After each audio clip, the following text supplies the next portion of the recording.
Nous ne sommes pas seuls dans l'univers, tu es avec Morgan in Black et nous sommes avec un nouveau témoin. Salut à toi. Bonjour Morgane. Merci beaucoup d'avoir accepté de témoigner pour OVNI France. Alors tu as été, tu as eu un événement d'ordre ufologique manifestement. Oui, Alors, alors, un événement d'ordre ufologique, puis d'autres événements comme le sujet du crop circle aussi. alors raconte-nous tout ça, s'il te plaît. Alors dans l'ordre, je dirais le crop circle. Mhm. Ça s'est passé donc en 2006, donc en mai 2006, il y a eu un phénomène crop circle aux alentours de Mel, pas loin de Niort.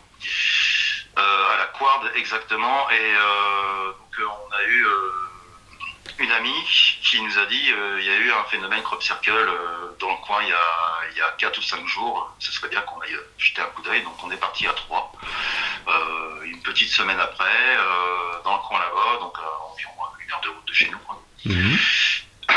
Et donc on s'est rapproché, en plus le ciel était dégagé, donc le temps était au beau fixe, et donc on a été vers le point géographique, et en fait de la route on a aperçu tout de suite les motifs dans le champ. On s'est arrêté sur le bord de la route, et puis et donc on s'est avancé dans le champ en espérant que le propriétaire du champ soit pas dans les parages évidemment. Oui.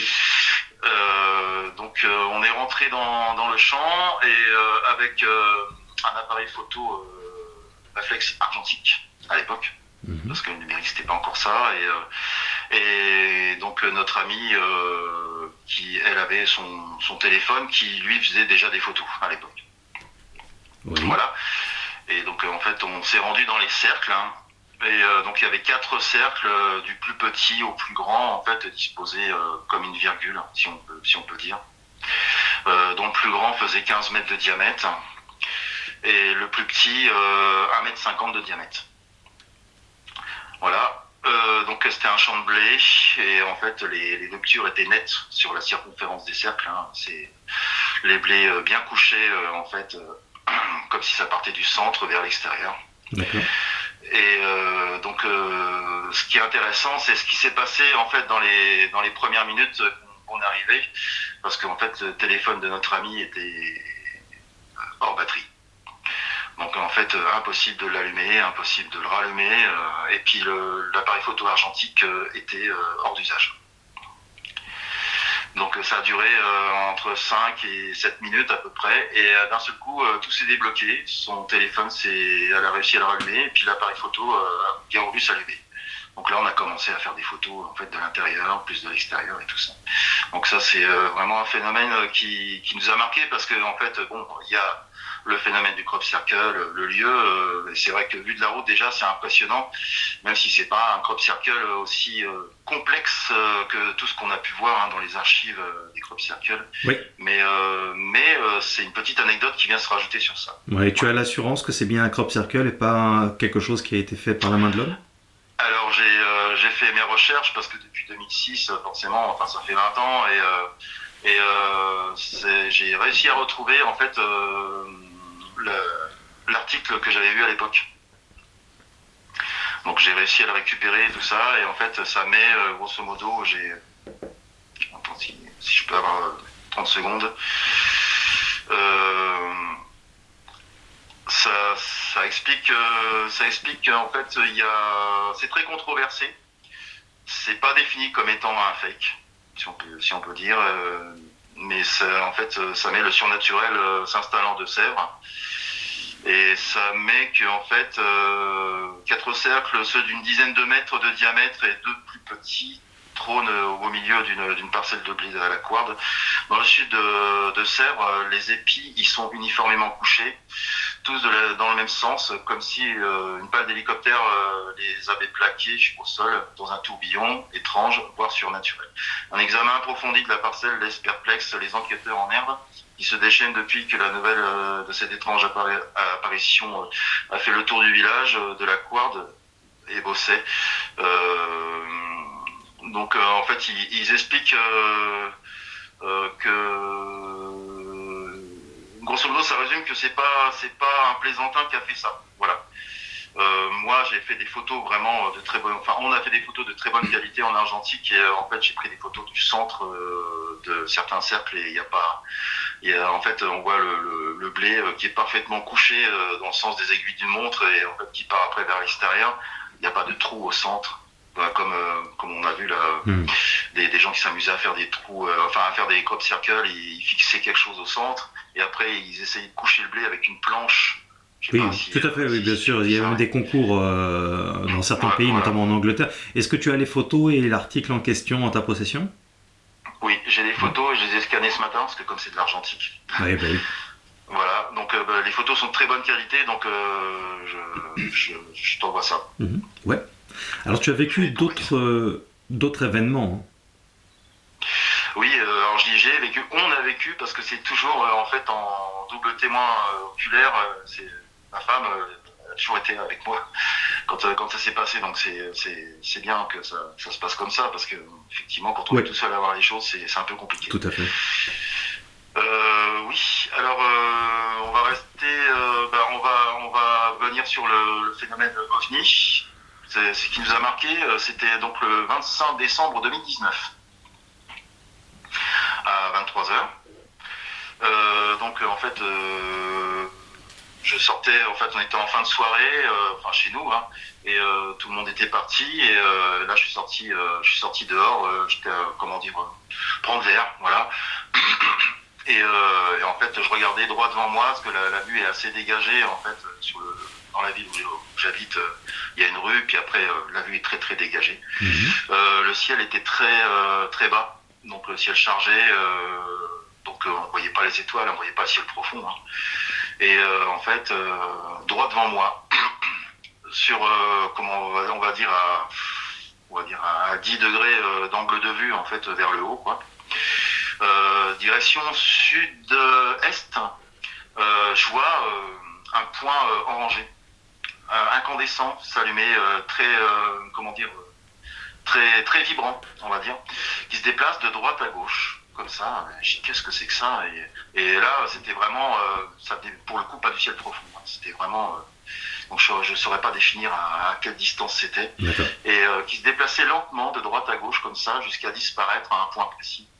Et en fait, ma femme était dans la maison, j'ai dit viens voir, je viens de voir quelque chose, c'est vraiment bizarre. Et en fait, il y a eu un deuxième et un troisième phénomène ensemble, qui se sont déclenchés au moment où ma femme était avec moi, et qui se sont suivis l'un derrière l'autre, comme ça, même trajectoire, même vitesse, et jusqu'à disparaître toujours au même point, apparaître à un même point et disparaître à un même point. Et après, plus rien.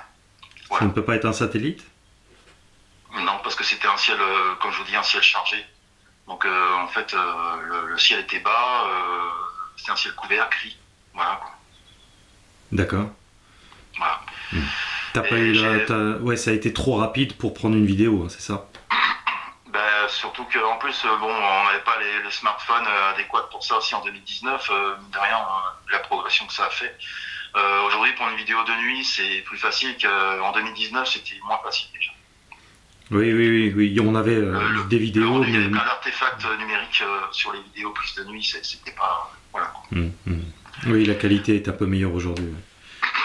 Oui, aujourd'hui, c'est beaucoup plus facile de le faire, mais c'est vrai qu'en 2019. Après, ça a duré combien de temps ce phénomène? Je dirais que ça a duré une bonne minute, quoi. Ouais. Donc, comme tu étais peut-être aussi un petit peu, je dirais, subjugué, tout ça, on n'a pas forcément le réflexe de tout de suite filmer instantanément, quoi. Oui, voilà, c'est ça. C'est qu'en fait, on est tiraillé entre avoir le réflexe d'aller chercher quelque chose pour filmer, mais le temps qu'on aille chercher quelque chose, le phénomène, ça y est parti. Ouais, c'est souvent comme ça en plus. On se bloque en témoignage oculaire et puis voilà, on vit ce qu'on voit, quoi. C'est ça. D'accord. Tu as regardé sur Internet, peut-être plus tard, si des personnes avaient vu l'équivalent à cette date? J'ai vu effectivement des phénomènes équivalents, donc pas en lien avec celui que j'ai vu, évidemment. D'accord. Mais effectivement, c'est exactement ça. En fait, une sorte d'orbe orangée, incandescente, très vibrante, qui avance lentement comme ça dans le ciel. C'est exactement la même chose. Et qui disparaît lentement. Et qui disparaît lentement, oui. Qui disparaît comme si une étincelle venait à s'éteindre tout doucement. Ouais, d'accord. Donc j'ai pensé, même à l'époque, enfin bon, les drones c'était pas aussi évolué qu'aujourd'hui. On aurait pensé à des drones et tout ça, mais une lumière orangée, incandescente comme ça, non. C'est quand je dis que c'était incandescent, c'est vraiment incandescent et vibrant. C'est en fait la lumière s'intensifiait, baissait un petit peu, se réintensifiait, mais Ouais. pas de façon mécanique. C'était vraiment très instable. Voilà quoi. Ça, c'est des détails qui ont leur importance. Ça rend le sujet un petit peu plus, j'irais, mystérieux encore. Voilà. Justement, c'est pas une Par contre, simple petite lumière, quoi. Oui. ce qui m'a frappé, c'est l'exactitude des trajectoires des trois phénomènes. L'exactitude, c'était vraiment très précis, quoi. Vraiment. Ça apparaît d'une petite lumière dans une lumière incandescente et la trajectoire commence et jusqu'à terminer exactement à la D'accord. même fin sur les trois phénomènes. Et Et la même ligne droite, c'est vraiment incroyable de précision. Voilà. tu vis encore dans cette zone? Oui, oui, bien sûr. Ouais. Ouais. Et tu Ouais. n'avais plus jamais revu ce phénomène? Non, non, non. Malheureusement, je ne suis plus tombé dessus. Mhm. Ouais, d'accord. Voilà. Ça t'aura fait un beau cadeau de Noël quelque part. Ah ben, quelque part, oui, il y avait une petite magie, effectivement. Ouais. Les, euh, les étoiles dans le ciel, enfin ouais, des étoiles qui nous guident dans le ciel un petit peu, là, ça représente certaines légendes, mais effectivement. Ouais.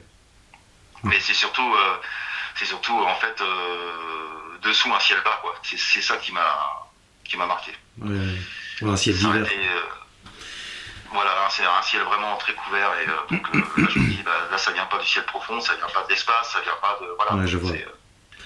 Voilà. Alors tu as vécu d'autres phénomènes encore? Oui. Alors en fait on revient en 2006. Donc en fait on va dire 2006 le phénomène du crop circle c'était donc courant fin mai début juin Mhm. qu'on a été le voir et en fait après plus tard c'était en courant septembre octobre de la même année. Mhm. Un soir, je vais pour rentrer les voitures, donc la nuit était bien tombée et tout ça. Et donc j'ouvre mon portail, donc j'ai pris des photos que je t'enverrai. Hein. Ouais. J'ai pris mon portail, enfin j'ai ouvert mon portail, j'ai été chercher ma voiture, je la rentre, je referme mon portail derrière moi, et puis là, je vois en fait deux grosses traces phosphorescentes, comme des traces phosphorescentes de couleur verte. Voilà. Sur le sol, c'est un sol damé hein, avec c'est des pavés en fait en briques hein, qui sont qui font comme c'est pas du bitume mais c'est un sol dallé quoi en fait on va dire extérieur. Mhm. Et en fait c'était les traces de mes roues de voiture qui avaient laissé une traînée en ligne droite du portail jusqu'à derrière la voiture. Je me suis dit mais qu'est-ce que c'est que ça? En fait c'était comment dire, phosphorescent, c'était lumineux. Je trouvais ça curieux. Et en fait, je m'avance vers ces traces-là, et là, je me retourne. Et derrière moi, en fait, je m'aperçois que partout où je mettais les pieds, en fait, mes traces de chaussures s'allumaient. Ouais, on n'en fume pas, hein, vraiment. Ouais.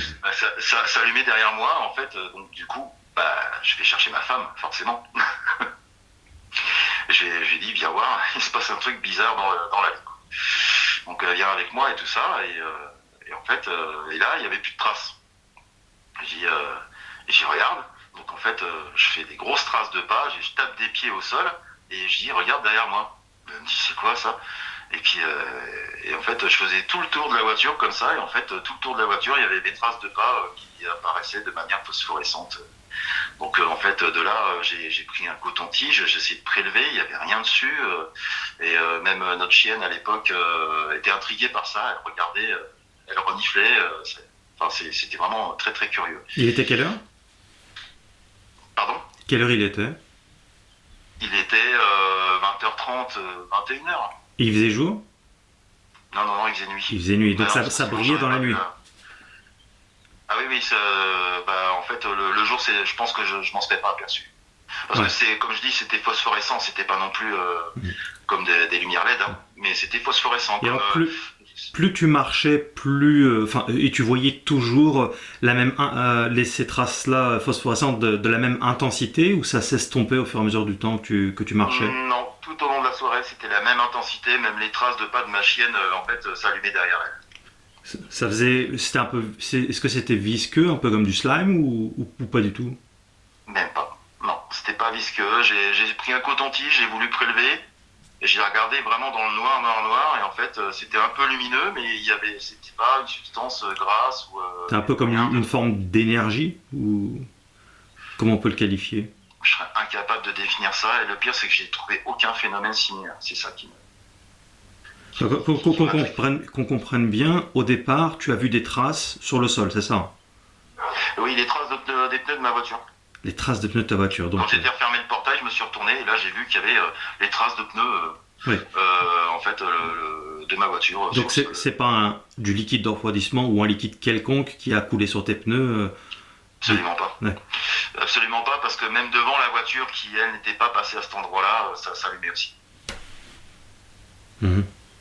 En fait, j'ai pas été au-delà de la limite où a été la voiture. Bien devant la voiture, ça s'allumait aussi. Qu'est-ce que tu as fait ensuite après avoir constaté le constatable? Qu'est-ce qui s'est passé ensuite? Ce qui s'est passé ensuite, rien de spécial, c'est que j'ai du coup très intrigué par le phénomène. Je me disais, ça se trouve demain il n'y aura plus rien, et en fait j'y suis retourné plusieurs fois dans la soirée, puis après on finit par aller dormir, hein. Mais et en fait il s'est mis à pleuvoir, donc je me suis dit ça se trouve demain il n'y aura plus ce phénomène là, impossible de savoir. Mais par contre ça s'allumait que sur l'allée centrale, en fait dans l'allée qui allait à la maison, qui n'a eu une petite allée bétonnée, ce phénomène ne ressortait pas. Intéressant, ouais. Oui, puis en 2006, là, effectivement, au niveau des téléphones, là, c'était encore plus compliqué. Donc, tu n'as pas pris de vidéos, de photos? J'ai essayé en prenant des photos, c'était pourri, hein, voilà. Ah bon, tu as quand même pris avec les appareils de l'époque, mais avec quoi? Avec un téléphone de l'époque, c'est ça, ou un argentique? Un téléphone de l'époque, c'était un vieux Samsung, hein, parce qu'à l'époque, on n'avait pas d'iPhone encore, mais ça faisait que du bruit numérique quand on prenait la photo. Ah d'accord, ouais, ça veut dire du grain, c'est ça? Plein de points rouges, des pixels. Des pixels, voilà, c'est ça. Ouais. Donc, il n'y avait pas une bonne absorption de lumière, c'était pas la même qualité. Donc non, pas du tout. Non. Et là, on n'avait pas la technologie encore. T'as pas pensé à prendre ton argentique justement? Le problème, c'est que l'argentique, par rapport aux pellicules que c'est des pellicules qui étaient faites pour prendre des photos de jour, et même avec une forte exposition, il aurait fallu le mettre sur pied. Effectivement, on n'a pas eu le réflexe. Ouais. Alors, bon, certains t'auraient dit, mais il suffisait d'allumer une bonne lumière et puis terminé. Ouais, mais si on mettait la lumière, on voyait plus le côté phosphorescent du sol. Ah oui, donc c'était vraiment phosphorescent. Ouais, je comprends. Ouais. Alors le surlendemain, malgré la pluie, ça ressurgissait un tout petit peu, mais très timidement, jusqu'à disparaître. Voilà. Ouais, t'as pas prévenu quelconque autorité avec un... Non, alors j'ai pas eu le réflexe de le faire, effectivement. Pas parce que je voulais pas le faire, mais ainsi que pour le phénomène de 2019, j'ai jamais eu le réflexe d'appeler le GEPAN. Est-ce que tu as, aujourd'hui avec du recul, tu as une hypothèse sur l'explication de ce phénomène précis là, de 2006 ? Au niveau du sol, ouais.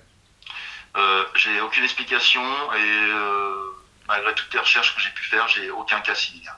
Ouais, c'est vrai que ce cas-là précisément, même moi, hein, il est assez singulier. Ouais. Et le pire, c'est que on n'a pu en récupérer aucune archive, rien du tout. C'est un peu frustrant. Par contre, voilà, on est en double voire triple témoin oculaire avec ma défunte chienne aujourd'hui, hein, malheureusement. Mais au moins avec ma femme, on a vu tous les deux la même chose. Ça, c'est sûr. Ouais. Il y avait une odeur ? Pas du tout. Pas d'odeur, pas de substance. Je dirais organique. Est-ce qu'on peut penser à quelque chose d'organique peut-être, ou manifestement, ouais, c'est compliqué. C'est plus énergétique pour le coup même. Ouais, ça me fait penser à ça. Ça me paraît un peu étrange de penser ça, mais ce qui est étrange, c'est que on peut pas y apporter une théorie ou une explication à ça. En fait, j'ai entendu parler vous savez, il y a une espèce une famille de vers qui, quand on les écrase, en fait, deviennent phosphorescents, quelque chose comme ça. Mais c'est à un endroit précis, c'est pas partout, et un lieu délimité, rectangulaire, voilà. Peut-être que nous aurons des réponses dans les commentaires, hein, chers abonnés. Si vous avez une hypothèse ou même une réponse toute faite, hein, avec des éléments de preuve, si possible, N'hésitez pas dans les commentaires. Très intéressant ce genre de phénomène-là. J'en avais jamais entendu parler, tu vois. Intéressant. Bah, je suis ravi d'avoir apporté. Et ouais, est-ce que dans les temps antérieurs, tu avais vécu quelque chose lié à un phénomène peut-être ovni ou par exemple, ton histoire de crop circle, c'était en quelle année, tu m'as dit? Entériné, c'est-à-dire Antérieur, je veux dire antérieur. antérieur. Ça veut dire, c'était antérieur l'histoire des crop circles ou pas? À mon niveau à moi. Oui, quand tu as vu les crop circles, c'était avant 2006 ou après? Que j'ai découvert le phénomène. Ouais. Bah, je connaissais le phénomène, effectivement. Non, Et, non, excuse-moi, on s'est pas compris. C'est là les traces fluorescentes, c'était en 2006. Mais tout à l'heure, tu nous parlais de crop circle. C'était en quelle année? En 2006, la même année. Ah, la même année. Voilà, c'est ce que je voulais savoir. Voilà. Et en c'était fait, avant ou après les crop alors, circle? le crop circle d'abord, en mai 2006, et le phénomène phosphorescent en septembre-octobre. D'accord, voilà, ça c'est intéressant. Et est-ce que tu as déjà eu, toi ou ta femme, des sentiments d'être suivi, épié, ou des sensations intérieures étranges? Pas du tout. Non, Non, d'accord. non. On a vécu autre chose d'étrange, mais pas en lien avec ça, vraiment. D'accord. Tu t'as donné aux sciences occultes, à des différentes formes d'ésotérisme à cette époque-là? Non, non. Quand j'étais gamin pour m'amuser, mais après, je me suis jamais amusé à ça. Ouais. Vraiment. Non. Oui, tu as quel âge?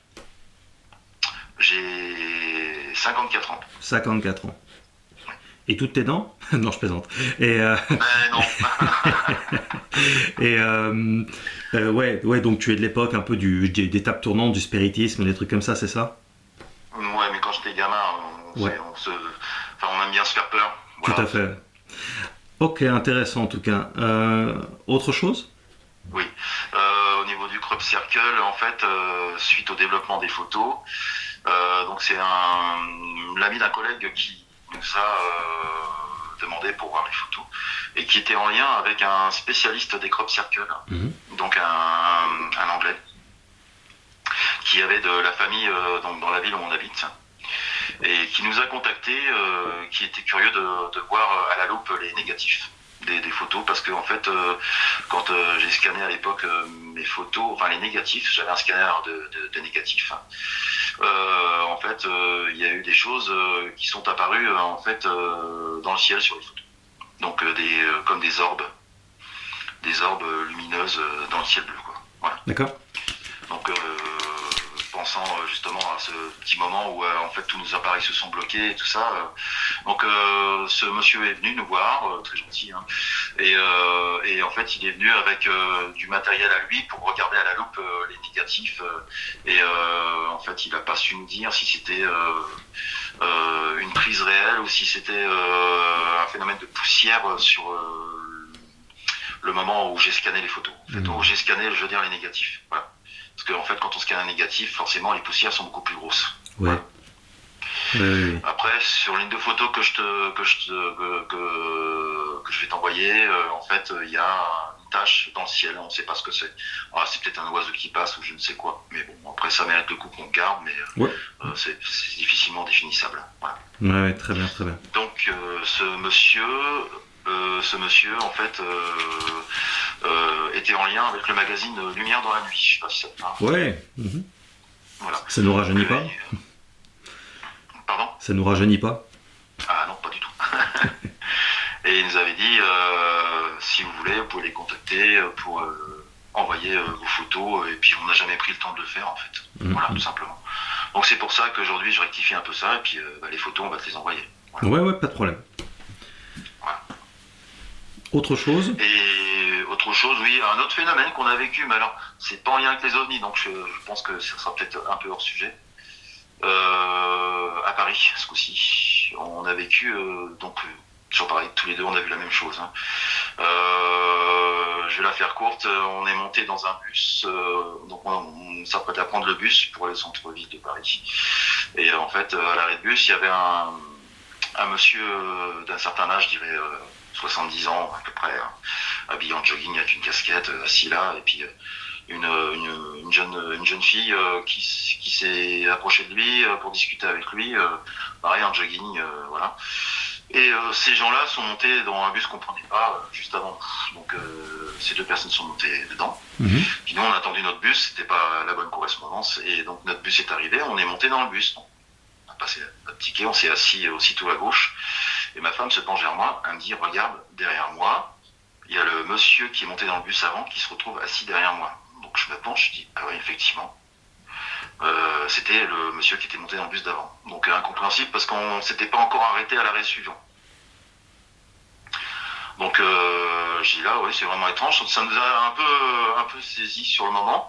Et puis au cours des arrêts, ce monsieur est descendu à une station et puis nous on est descendu au terminus, et au terminus quand on s'est tous levés, que tout le monde est sorti, dans le fond du bus il y avait cette jeune fille qui discutait avec lui donc à l'arrêt de bus au début, qui s'est levée du fond du bus pour descendre en fait au terminus. On ne les a pas vus monter tous les deux dans le bus pendant tout le trajet. D'accord. Voilà. Oui, ça tient de l'apparition subite, quoi, c'est ça. Oui. Ouais. C'est incompréhensible. Mécaniquement, c'est impossible. Ils vous regardaient ? Pas du tout. Non, dans l'indifférence totale. Mais nous, par contre, effectivement, on les a observés. Quoi, parce que on ne pourrait pas dire qu'il y a eu juste un moment où, je dirais entre guillemets, d'un blottement psychologique où vous n'avez pas prêté attention du tout à ce qui se passait. Pas du tout. Puis en plus, on était très bien placés parce qu'on était juste à côté de la machine qui compostait les tickets. Ah oui, d'accord. Donc oui, vous voyez qui passait. Donc on les aurait vu monter. Voilà. D'accord. Donc il n'y avait pas de porte arrière ? Il y a une porte au milieu, comme dans tous les bus, pour sortir, mais le souci, c'est que, comme je vous dis, en fait, le bus qu'on a pris, alors que eux avaient pris le bus d'avant, donc c'était impossible qu'ils soient dans le bus. On est d'accord. On s'est juste installé quand ma femme s'est aperçue qu'il y avait cette personne âgée qui était montée dans le bus d'avant, assise juste derrière elle. Voilà.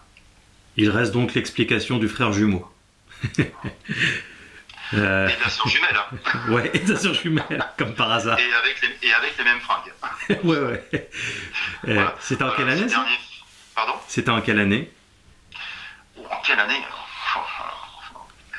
Je dirais 2019. D'accord, ouais. Ouais, ça laisse songeur, ça laisse effectivement. Ah, complètement, oui. Sans explication, on va dire. Voilà. Ouais, parce que 2019, ça correspond aussi à l'année où tu as vu ces sphères lumineuses dans le ciel. Oui, j'avais même pas fait le rapprochement, effectivement, oui. Ouais. Oui, je veux dire, les deux phénomènes finalement que tu as vécu, c'est-à-dire crop circle plus les traces potentiellement énergétiques sur le sol, 2006, oui. Et 2019, c'est deux aventures. Ouais. Voilà, c'est ça, oui, complètement. Ouais. Tu as vécu d'autres choses d'ordre ufologique? Alors, ou... Gamin, non pas ufologique, mais gamin à l'âge de 7 ans. Ouais. 6-7 ans, en fait, je me suis... j'ai vécu un phénomène je pense avoir vécu, parce que les sensations du corps sont vraiment étranges, mais c'est que je me suis retrouvé en lévitation au-dessus de mon lit avec les draps qui retombaient de chaque côté de mon corps, et quand avec la capacité de pouvoir bouger complètement pétrifié, et je me suis senti retomber sur le matelas d'un coup, on va dire à 30 ou 40 cm du matelas. Voilà. Ah oui. Ce genre de phénomène où tu es sûr de ne pas avoir rêvé. C'est que la chute a été violente. Ouais, c'est doux. J'ai eu peur, voilà, mais après je sais pas ce qui s'est passé. Mais la sensation des draps, du poids des draps qui retombent de chaque côté, c'était vraiment curieux. Ouais. Tu as déjà identifié sur ton corps des traces, des micro-cicatrices ou quelque chose? Non, jamais? Non. D'accord. Non, jamais. Ok. Bon, en tout cas, depuis des années, tu t'intéresses notamment, pas seulement, mais notamment au phénomène ufologique, alors. Ah oui, je me suis toujours intéressé à ça. Après, Je ne crois pas aux ovnis, je suis intrigué et intéressé par le sujet. C'est D'accord. pas une religion pour moi, hein, on est bien d'accord. Oui. Mais oui, je suis intrigué parce qu'il n'est pas expliqué, tout simplement. Oui, Voilà. pragmatique. Et je suis convaincu que, en fait, comme j'ai souvent entendu, hein, le surnaturel n'est que ce qui dépasse les limites de notre imagination. Bien sûr. Oui, oui. Ce qui paraît paranormal sera normal en temps voulu. Exactement.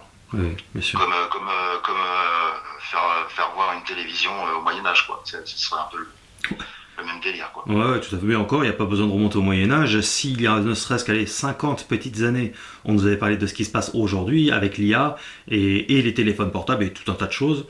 Ah oui, oui. Hein, 50 ans, hein, pas des décennies, je veux dire pas des siècles ou des millénaires. Ouais. Avec l'IA, ouais, c'est fou ce qui se passe, effectivement. Moi, je m'y intéresse de très près, effectivement. Ouais, tout à fait. J'adore tout ça et en fait, faut voir l'arrivée de l'IA comme en fait l'arrivée d'Internet à l'époque. Oui, les gens ont peur, les gens noircissent un peu tout, mais... Ouais. C'est un sujet à controverse, mais moi je vois ça plus comme sur plusieurs plans, comme un nouvel outil très puissant, quoi. Tout à fait. Tout à fait. C'est on vit une période extraordinaire, fabuleuse, et le changement d'une ère, quoi. On entre dans une nouvelle ère, vraiment, véritablement. Je trouve, Le monde aujourd'hui tel qu'on le connaît ne sera bientôt plus. Même le monde du travail, le monde de tout un tas de choses, ça n'existera. Ce sera un autre monde avec des technologies fabuleuses. J'aime dire d'ailleurs, et tu me dis ce que t'en penses, j'aime dire de façon un peu humoristique, mais que les temps à venir s'annonce un petit peu comme dans Star Wars. Je dis que c'est un semi-documentaire sous pas mal d'aspects. Je dis pas que c'est voilà, en tout point, bien évidemment, mais voilà, la colonisation de l'espace, la robotique, les cyborgs, l'IA, et puis aussi la conscience que bon, ça apporte beaucoup de noms, mais le chi, le ki, le prana, l'électromagnétisme, la dimension énergétique qui nous environne et qui a une action sur nous, sur l'environnement, sur la matière, etc. Ils appellent ça la force dans Star Wars, tu sais. Exactement, la force. Alors je vais rebondir sur une chose. Hein. Je ne vais pas appeler ça la force, mais je me suis découvert en fait un don pour enlever la douleur il y a 5 ans. Voilà. Ah oui. Voilà, donc en fait j'ai certaines croyances, et en fait depuis que je suis gamin en fait, hein. Et en fait un jour il y a quelqu'un qui m'a enlevé la brûlure sur un pouce parce que je venais d'allumer un gâteau d'anniversaire avec un briquet et quand on allume une dizaine de bougies, le briquet il est brûlant, voilà. Et donc en fait cette personne-là, proche de ma famille, en fait m'a fait un soin. Elle avait un don et donc on m'a fait un soin et je l'ai vu faire et donc du coup effectivement ça m'a en quelque sorte endormi, anesthésié la douleur. Ouais. Donc, je sentais plus rien. Voilà. Et comme moi dans mon métier je suis soudeur, chaudronnier soudeur, donc je suis amené à me brûler souvent, forcément. Et donc je me suis fait une brûlure une fois assez importante sur un tout petit endroit de la main, on va dire. Et je me suis dit, bon, j'ai des croyances, je vais tenter quelque chose. Et j'ai essayé. Et en fait, au bout d'un quart d'heure, j'y pensais plus. Et c'est quand j'y pensais plus, je me suis dit, ah, tiens, ça va peut-être marcher. Et effectivement, je sentis plus la douleur. Donc en fait, après, j'ai pris ma femme comme cobaye. Un jour où elle s'est brûlée, je dis, écoute, j'ai peut-être un don, donc on va essayer, hein, ça coûte rien. J'ai fait ce que j'avais à faire. Effectivement, en fait, au bout d'une minute, elle sentait plus rien. Voilà. Donc j'ai une sorte de don que j'ai jamais vraiment développé parce qu'on m'a dit il faut que tu développes ton don et en fait ça fait partie des projets que je vais réaliser. Oui, c'est des sujets sur lesquels notamment aussi je bosse, hein, donc ça m'est pas du tout étranger. Et j'appelle ça plutôt des caractéristiques humaines, des capacités naturelles qui sont absolument à la portée de tous, c'est-à-dire que nous ne sommes pas des élus, nous ne sommes pas exceptionnels dans l'absolu. C'est là, à la limite, où se situerait le qualificatif de don, ce serait peut-être dans le désir de faire don de cette capacité à d'autres, d'aider son prochain, de faire donc d'y passer du temps. On donne de soi, mais techniquement, c'est une caractéristique naturelle à l'homme. Et après qu'on accepte ou pas. Et c'est justement ça aussi qui fait la différence, c'est l'acceptation et Voilà. puis ensuite le désir de développer cette caractéristique. Alors on se l'explique pas, mais en fait, moi, dès l'instant que ça fonctionne, je vais pas chercher plus loin.